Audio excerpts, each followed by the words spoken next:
꿈살롱은 원래 전통적으로 민주당이 되게 좋아하는 거잖아요. 아, 왜 그래요? 왜요? 뭐 우상호 등등등등 해서 광주 그 항쟁 5.18 이전에 광주에서 새천년 NHK 왜냐면 같은 홍씨 남양홍씨 아니에요? 남양홍씨 제 손잡벌이죠. 아, 손잡벌이에요? 예, 제가 종순표 이렇게 이제 돌림자들이기 때문에 제가 예. 종자 학렬이라서 손잡벌입니다. 저희 조상님 할머님 중에서도 남양홍씨가 계셨는데 남양홍씨 홍준표 전 시장님 네. 얘기 좀 해볼게요. 이게 돌고 돌아가지고 홍준표 전 시장이 김문수 후보를 뭐 지지하기로 했다 이런 보도가 나오고 있습니다. 뭐 보수 대통합이 가장 중요하다 이렇게 얘기를 했다고 해요.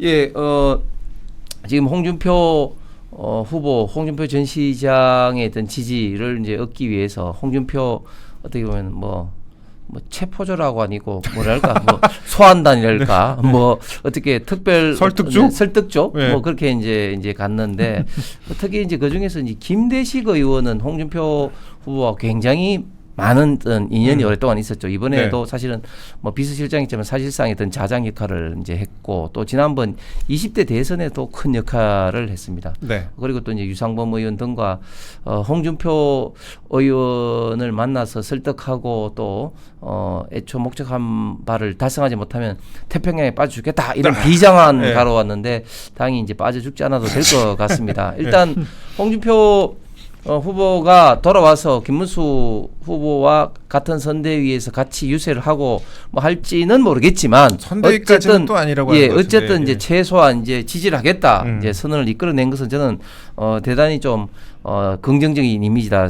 왜냐하면 지금 이재명 후보가 지지율이 높은 배경 중에 하나는 이재명 후보의 어떻게 보면 가지고 있던 굉장히 많은 어떤 사업적 리스크라든지 도덕적인 어떤 문제라든지 또 기본소득을 중심으로 하는 어떤 좌파적 어떤 성향이라든지 그런 것 때문에 일반 국민들에게 지지를 받기는 상당히 어려웠는데 그런 것을 본인도 잘 알기 때문에 불식하기 위해서 네. 뭐 중도 보수 뭐 이런 이야기를 하면서 중도 보수 인사들 영입에 사실은 많은 공을 들였죠. 뭐 정규재 뭐 조갑재 또 윤여준 뭐 이런 분들부터 해서 이석연 법제처장 또 최근에는 또 뭐 김용남, 김상욱, 또 허나 그거 뒤에서 저희가 자세히 얘기 좀 해보려고요. 갈 사람은 이제 가고 있는데 네. 뭐 그런데 그분들은 사실은 뭐 별 뭐 영향가가 없는 사람이고 네. 그런데 홍준표 후보는 좀 이미지가 다르죠. 네. 우리 우파 보수의 오랜 어떤 그 어른이고 또 이제 큰 원로 입장이고 또 네. 당 대표뿐만 아니라 대선 후보도 2번이 있고 이번에 또 경선 후보도 나왔던 만큼 홍준표 후보가 사실 본인이 아니라 할지라도 국무총리설 뭐 이렇게 왔다 갔다 하는 자체가 예. 사실상 김문수 후보에게는 굉장히 악재가 될 수밖에 없다. 예. 뭐 그런 상황이었습니다. 그런데 이제 본인은 이제 김문수 후보를 지지하겠다. 이렇게 선언을 했기 때문에 일단 이제 빅텐트는 아닐지 몰랐다면 최소한 우리가 그동안 이제 빅텐트를 시도하다가 빈 텐트 내지는 찢어진 텐트라고 우리가 비난받았는데 최소한 찢어진 것을 하나하나 좀 꿰매고 있다. 네. 뭐 한동훈 지금 홍준표 등이 이제 김문수 후보를 지지 선언을 하면서 이제 본격화되기 때문에 이제 기본적으로 우파 보수 진영에서의 최소한의 단일 대오 틀은 갖췄다고 생각을 합니다. 오래 걸렸네요. 네, 그런데도 불구하고 홍준표 후보는 또 뒷끝을 만한 게 이제 윤석열 전 대통령이 탈당했기 때문에 이제 뭐 지지한다 뭐 이런 어떤 이야기를 했습니다만 어쨌든 네. 이제 기본적인 이제 단일 대오가 이제 갖춰진 만큼 네. 전열 정비한 채로 이제 한판 승부가 될 만큼의 어떤 모양새는 갖춰진 것 같습니다. 저희 사진 한 장 띄워드릴게요. 예, 사진 한 장 보고 가시면은 홍준표 전 시장이 이제 본인의 페이스북에다가 이제 파란색 넥타이를 찬 그런 사진을 이제 올리기도 했었는데 이제 다시 이제 협상이 잘 되는지 붉은색으로 좀 바꿨습니다. 예, 사진 이제 내려주세요. 너무 꽉 찬다 이거 사진 내려주세요. 그래서 홍준표 지금 후보가 지금 하와이 있지 않습니까? 네. 그런데 태평양 너머에 있는데 그리고 또 본인은 이제 정계 은퇴하고 뭐 당을 탈당했는데 이제 정계 은퇴가 아니라 아주 더 이렇게 와닿는 듯한 이런 느낌이 확실히 지금 페이스북이라든지 이런 게 좋긴 좋은 것 같습니다. 자, 어쨌든 간에 이제 의원님 말씀하신 대로 당에서 좀 국힘에서 단일 대우가 좀 형성되는 그런 모습을 보이고 있긴 합니다. 좀 오래 걸렸어요. 참 오래 걸렸는데 뭐 안철수 의원 같은 경우에는 거의 진즉부터 선거운동에 매진하고 있었고 네. 안철수 의원 이번에 좀 재발견된 것 같습니다. 그리고 맞습니다. 나경원 의원 같은 경우에도 뭐 원희룡 전 장관하고 같이 계양구에서 유세한 사진을 페이스북에 올리기도 하고 또 열심히 활동을 하고 있는 것 같아요. 맞습니다. 뭐 어제 그 홍준표 전 시장 넥타이도 일종의 해프닝이었다라고 네. 저희가 또 답변을 내놨죠. 왜 그러니까 하신 이게 거래요, 근데? 그 한나라당 때는 저희가 파란색이었잖아요. 그래서 한나라당 당시에 파란색 그때 넥타이를 마음으로 돌아가자 뭐 이런 착용을 거예요? 한 것이다. 근데 그랬다가 이제 그 과거 프로필 사진을 네. 최신 빨간색으로 바꿨다. 야. 이제 뭐 이런 이야기였고요. 뭐 결론적으로는 돌고 돌아서 다시 국민의힘의 빨간색으로 돌아왔다라는 것이 또 중요한 거 아니겠습니까? 저희가 많은 사람들이 마음의 상처를 입을 정도의 큰 그 풍파들이 있었잖아요. 그러니까 네. 우리가 부정할 수 없는 그런 역사적인 사실인 것이고, 근데 그거를 또 바로잡기 위한 노력들과 회복 탄력성이 있기 때문에 전 이번에 김문수 후보가 정말 품이 크다라는 건 다시 한번 느꼈습니다. 그러니까 지금 사실 당의 그 100% 당협들이 원활하게 선거 캠페인을 도와주지 못하고 있다라는 거는 지금 여러 경로를 통해서 이미 알려지고 있잖아요. 그러니까 진짜 문제예요, 진짜 문제. 그럼에도 불구하고 휴가까지 갔다라고 하지 않습니까? 그러니까 그럼에도 불구하고 뭔가 이제 절망하고 다그치는 것이 아니라 하나하나 그 손을 뻗쳐가면서 직접 좀 그 가다듬어가는 그런 모습들이 오히려 저는 유권자들한테 서사를 만들어줄 수 있다라고 보고 있어요. 그래서 네.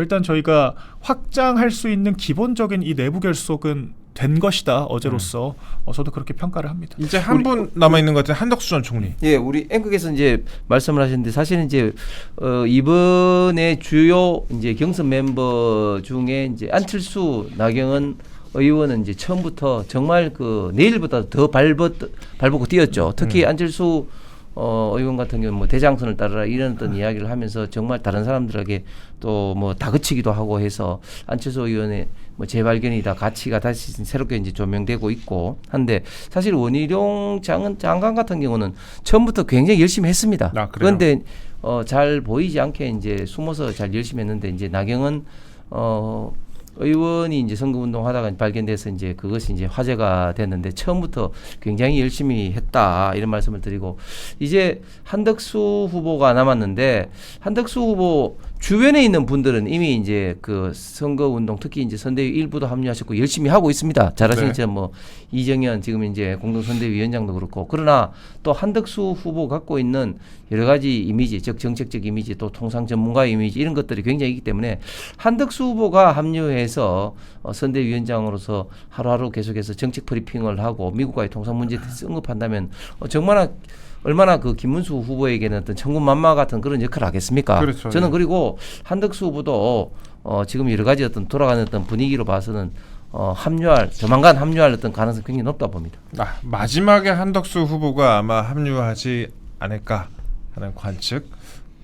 이제 마지막에는 뭐 다 합류했으니까 그렇게 될 것 같다. 그리고 저는 또 한 분을 좀 언급하고 싶은데 누구요?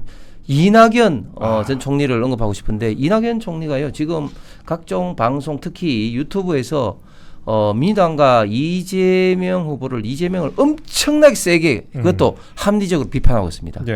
심지어 뭐 괴물 정치다 뭐 이런 식으로 비판하고 있는데 우리 시청자 여러분들께서도 시간 되시면 꼭 한번 볼 필요가 있는 게 사실 원래 전통적으로 우파 보수 진영에 있던 사람들이 민주당과 이재명 후보를 비판하는 것보다 이낙연 후보처럼 전통적인 어떤 좌파 진영에 있던 분이 비판하는 것이 더 국민들에게 더 설득력이 있지 않겠습니까? 그리고 더 세고 그리고 굉장히 또 이낙연 후보 특유의 어떤 합리적이면서도 그리고 설득력이 있는 어떤 비판 논리를 가지고 하는데 제가 가끔 그걸 보면 굉장히 영향이 클 수밖에 없다. 문제는 좀 이런 것들이 언론에 많이 좀 회자가 되지 않고 있거든요. 그래서 이런 것들을 우리가 더 많이 좀 언론에 좀 퍼뜨려야 되겠다. 그러니까 지금 뭐 최근에 간 뭐 김용남 허나 또 뭐 김상욱 이런 사람들이 뭐 이게 조물하기 송사를이지만 이낙연 후보 같은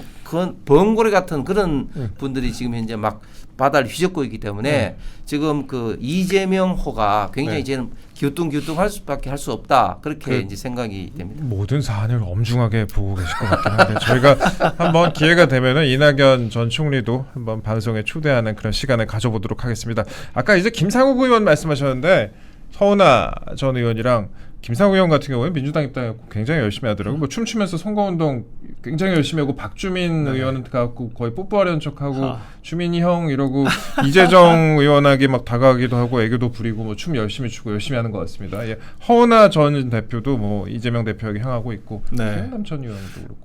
그리고 허은하 전 의원과 이재명 후보가 손을 맞잡고 이제 크게 이제 흔드는 그런 장면들도 있었는데 거기 아래 댓글이 하나 달렸더라고요. 네.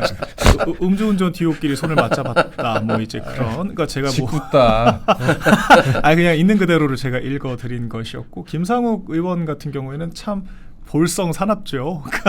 이재명 후보를 향해서 진정한 진보주의자이자 진정한 보수주의자다. 뭐 거의 그 북한에서 그 충성맹세하듯이 지켜세우는데 참 황당하다 생각이 들고 본인이 그토록 그 법치에 대해서 부르짖으면서 본인을 제외하고 국민의힘은 모두 다 해당 행위를 하고 있다라고까지 이야기를 하지 않았습니까? 그런데 지금 대법원장까지 탄핵을 시키겠다라고 하면서 이재명 한 사람을 위해서 형법 체계 자체를 뜯어고치려고 하는 이런 상황을 보면서 어떻게 진정한 보수주의자라는 이야기가 나올 수가 있는가? 결국 김상욱이라는 사람이 했던 것도 모든 이 주장들도 정말 정의를 실현하기 위한 것이 아니라 그저 레토릭에 불과했고 그냥 자기의 본진이었던 민주당으로 돌아갈 빌미가 필요했던 게 아닌가. 지금 그렇게밖에 생각이 안 되죠. 그렇다고 하면 김상욱 의원의 합류로 시너지가 나는 것이 아니라 오히려 그런 민주당이 얼마나 이합 집산적이고 이율 배반적인 그런 그 합산 행보를 하고 있는지를 좀 보여주는 단적인 사례밖에 되지 않는다라고 생각을 하고요. 대선후의 포지션이 어떻게 될지 좀 궁금해요. 그냥 울산에서 3년 그저 그런 의원으로 있다가 쫓겨나겠죠. 뭐 자기 국민의힘 간판 없으면 언감생심 1%는 득표하겠습니까? 할당제 퀴즈가 저렇게까지 완장지라고 자기 정치하는 거는 정말 볼썽사나운 거예요. 그런 것들을. 그렇죠. 김상욱 의원 이제 얘기를 하셨는데 저희 뭐 짧게 저희가 남아있는 주제가 하나 더 있었고 직위원 판사 얘기 짧게 좀 해보겠습니다.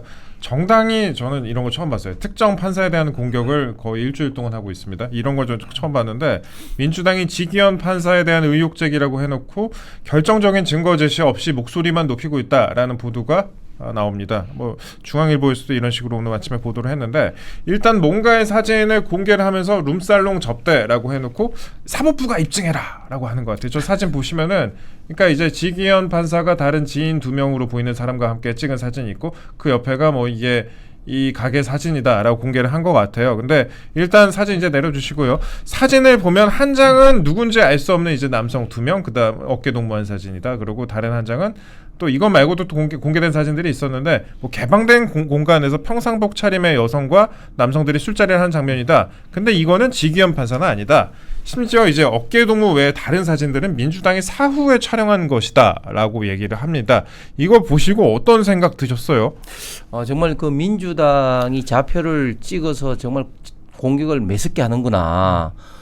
그렇게 좀 생각이 들었습니다. 그런데 사실 상식적으로 뭐 제가 그 사진의 어떤 진위 여부를 뭐 따지기는 어렵지만 그러나 상식적으로 생각할 때 누가 룸살롱에 가서 저렇게 대놓고 사진을 찍습니까?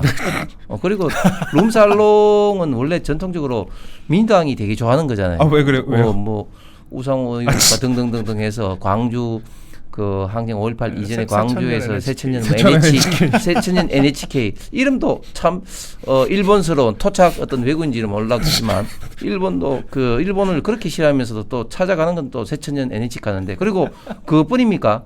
또 여성들과의 어떤 그 문제 뭐 박원순 시장이라든지 오거돈이라든지 또 특히 안희정 지사처럼 미투 운동을 촉발시킨 모든 것들은 좌파에서 일어났어요. 그런데 자기들이 그러니까 다른 사람들도 그런 줄 알고 룸살롱을 굉장히 켰는데 그런데 지금까지 룸살롱을 켜가지고 별로 재미를 못 봤잖아요. 지금 뭐 청담동 사건도 그렇고. 첼리스트. 그 다음에 또 최근에 또 주진우 의원에 대해서도 또 이게 그 룸살롱이다 했는데 알고 보니까 주진우 의원 반박에 의해서 법조계 선후배들, 뭐 형수님, 부부들끼리 이제 갔는데 졸지에 간 모든 사람들 접대부로 이제 했다고 해서 또 이제 지금 또 명예훼손을 또 고발을 한 상태인데 그런데 왜 저렇게 할까? 저는 결국은 이 지기현 판사가 이 1차적인 목적은 지금 현재 그 내란 혐의 관련된 재판장으로서 재판부 교체를 위해서 하는 거, 그 다음에 또 절대 무죄를 때리지 말도록 지금 압박하는 거. 그리고 동시에 또 다른 어떤 사법부에 있는 법관들에 대해서 또 압박을 하는 그런 어떤 다목적 카드로 저는 지금 이제 이 지기현 판사 공격을 지금 이제 써먹고 있다고 봅니다. 그래서 저는 이미 그런 것들이 저는 일부 통하고 있다고 봐요. 우려스러운 거는. 왜냐하면 지금 서부지법에 관련된 청년들이 지금 계속해서 1심 선고가 나오고 있지 않습니까? 그렇죠. 예. 뭐 1년 6개월에서 뭐 또 1년 어떤 청년들은 실형을 받거나 또 어떤 분들은 또 이제 집행유예를 받는데 그런데 동일한 사건 내지는 더 심한 사건 최근에 대진년 회원들이 대법원 조희대 대법원장 사퇴하라고 하면서 강제 또 난입을 했잖아요. 거기에 대해서는 영장 기각을 했습니다. 아, 그래요. 그러니까 이제 민주당이 의도한 거는 좌파 무죄, 우파 유죄하는 그런 어떤 세상을 좀 기도하는 게 아닌가 그런 어떤 우려를 갖고 있는데 어쨌든 우리 대한민국의 가장 중요한 정체성, 즉 자유민주주의와 법치주의 그리고 상권 분립, 권력 분립이라는 이런 어떤 정체성을 지금 민주당은 정말 뿌리부터 흔들고 있다, 해치고 있다. 이재명 한 사람 암 세포가 결국은 조직으로 전이가 되고 결국은 인체 퍼지게 돼서 생명을 이제 해치게 되는데 이재명이라는 이런 어떤 사람을 방탄하기 위해서 결국은 민주당을 지금 망쳤고 그리고 더 나아가서는 대한민국의 정체성까지도 지금 흔들고 망치려고 하고 있다. 이런 어떤 저는 효과가 지금 나타나고 있기 때문에 지극히 우려스럽다고 생각합니다. 우려스럽다 말씀을 하셨습니다. 일단 지기현 판사에 대해서 뭐 법원에서도 뭐 확인을 하고 있는 것 같긴 한데 이게 뭐 저희가 좀 느끼기에 민주당이 접대를 받았다고 저희는 판단한다라고 얘기를 하고 있습니다. 민주당이 그렇게 얘기를 하는데 그 입증 자체를 그러니까 어떤 폭로를 할 거면 그에 대한 입증 증거를 충분히 제출해야 되는데 그에 대한 입증은 지금은 안 하겠다. 그건 사법부에 맡기겠다.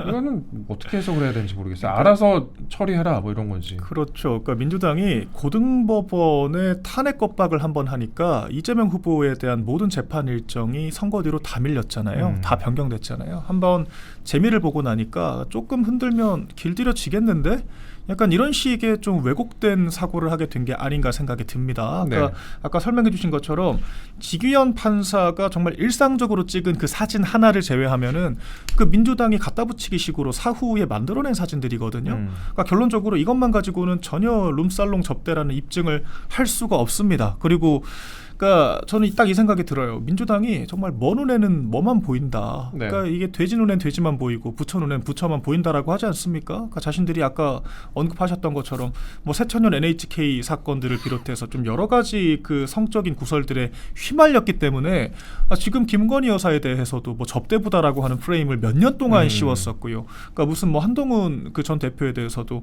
청담동 술자리 사건 지금도 그렇죠. 첼리스트 그 얘기 지금까지도 하고 있고. 네. 그러니까 이렇게 진짜 뭐 눈에 뭐만 보인다라는 식으로 네거티브를 하는 것 자체가 대단히 부적절하고요. 근데 저는 이것을 정치권 수준의 의혹 제기를 넘어서 판사한테까지 하고 이것을 야, 법원 입증해봐라라고 하는 것은 정말 상상 초월 문명국에 있을 수가 없는 지금 일들이 벌어지고 있다라고 생각을 하고 지기현 판사가 굴복하지 않게 저희 우파들도 힘을 실어줘야 됩니다. 그러니까 민주당은 저렇게 똘똘 뭉쳐서 없는 이야기까지 정말 지록 위마의 궤변으로 사람들을 호도를 하는데 저희만 이렇게 손 놓고 있다가는 당할 수밖에 없는 거거든요. 정말 앞으로는 이 보수 우파들한테만 불리한 재판이 벌어진다라고 해도 민주당이 정치적으로 흔들면 그렇게 된다라는 거를 지금 보여주고 있기 때문에 저희가 할 말이 없는 거예요. 보수가 이런 거에 대응을 잘 못해줘요, 사실. 네. 물론 이제 판사와 보수가 뭐 합쳐져 있는 것도 아니긴 그렇죠. 하지만 그래도 이런 여론몰이가 있고 의혹 제기가 있으면 그거에 대해서 입장을 내는 게 공당의 자세가 아닐까 싶은데 나경원 의원 같은 경우는 페이스북에 글을 하나 남겼습니다. 민주당은 제대로 된 근거 하나 없이 거짓 선동으로 사법부를 계속 압박하고 있다. 특정 판사에 대한 이런 악의적인 좌표찍기와 마녀사냥은 이재명 후보식 맞춤형 법정을 세우려는 공포의 전주곡이다. 여론몰이 인격살인 하지 말고 결정적인 증거가 있다면 즉시 국민 앞에 투명하게 공개를 하라 이렇게 촉구를 했습니다. 예, 그렇습니다. 지금 우리 대한민국의 가장 중요한 그 헌법 정체성이 결국은 법치주의고 법치주의 가장 그 기본적인 근간은 행정부 입법부로부터 독립된 사법부의 법관이 헌법과 법률에 의해서 양심에 의해서 판단을 해야 되는 겁니다. 그것이 이제 헌법에 기초한 어떤 정신인데 그런데 법관이 독립적으로 양심에 기초해서 헌법과 법률에서 판단을 하려고 하는데 이렇게 정치권에서 좌파에서 집중적으로 공격을 하는 것은 우리 대한민국의 헌법을 부정하고 법치주의를 훼손하는 거거든요. 그렇기 때문에 우리가 지기현 판사라는 개별 어떤 법관을 옹호하는 것이나 우리 대한민국의 기본적인 이런 어떤 법치주의를 수호하기 위해서 국민들과 특히 자유파 지지자들은 어떤 관심과 그리고 적극적으로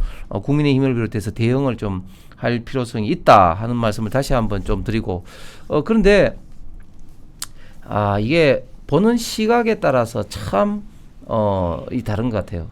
예를 들면 이제 한겨레가 어떤 보도를 했냐면 예를 들면 김문수 후보가 가짜 진보를 확 찢어버리고 싶다 하니까 막말이다 하고 또 북한 동포를 구출해내자 구하자 하니까 이거를 거구다 이런 식으로 이야기하더라고.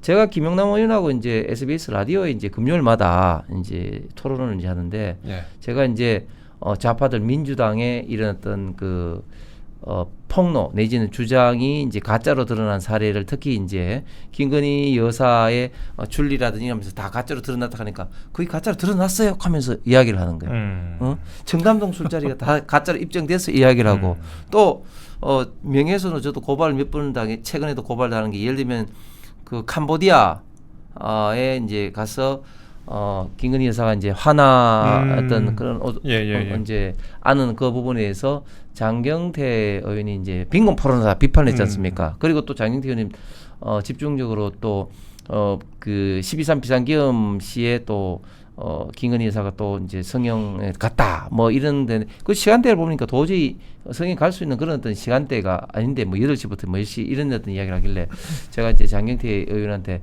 그 김건희 이제 그 스토커 역할 그만하라 하면서 이제 그 캄보디아 그 포르노도 이제 사실과 다른 것으로 판명됐다고 이야기하니까 그게 어떻게 판명됐냐 하면서 또 이제 명예훼손으로 또 고발했어요. 무슨 말이냐면 지금 경찰이 그게 아니다고 해서 유죄 취지로 검찰에 이송이 됐고 검찰이 이제 그걸 갖고 있는 그런 단계인데 그걸 가지고 재판이 확정됐지 않은 어떤 그런 식으로 판명 그런 식으로 이제 물고 늘어지는 거죠. 자 이렇게 이제 좌파들이 이제 집요하게 특히 좌표를 찍은 어떤 사람들에 대해서 집요하게 지금 공격을 하고 있는데 우파 진영은 상대적으로 좀 그런 부분이 좀 약해요.